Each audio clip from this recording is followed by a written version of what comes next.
So ఆ రకంగా దాన్ని సాధించుకొని వస్తే ఇక్కడికి వచ్చేసరికి ఆంధ్ర అతనికి కాంట్రాక్ట్ ఇచ్చారు. నా దగ్గర అన్ని ఉన్నాయి లెటర్లు. అగో అది కేసీఆర్ గారి కథ. మీరు తెలంగాణ గురించి, మీరు తెలంగాణ తల్లి గురించి, తెలంగాణ అస్తిత్వం గురించి బీఆర్ఎస్ పార్టీ నాయకులు మాట్లాడితే ఎట్లుంటుందంటే, ఇగో అనుభవజ్ఞుడు అప్పట్లో కలిసి పనిచేసినటువంటి రమణారెడ్డి గారే చెప్తా ఉన్నాడు, కేసీఆర్ గారు తెలంగాణ శకటానికి ఆంధ్ర వాళ్ళకి కాంట్రాక్ట్ ఇచ్చిండట. ఈ అమరవీరుల ఇది ఉందిగా అమరజ్యోతి అమరజ్యోతి కూడా కాంట్రాక్ట్ ఎవరికి ఇచ్చిండు?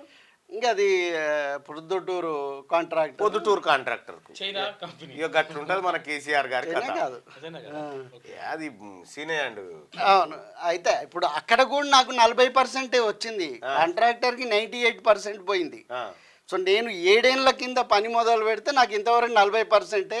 చాలా కిటుకులు ఉన్నాయి దానికి. సో ఇప్పటి వరకు నాకు దాని పేమెంట్ రాలేదా?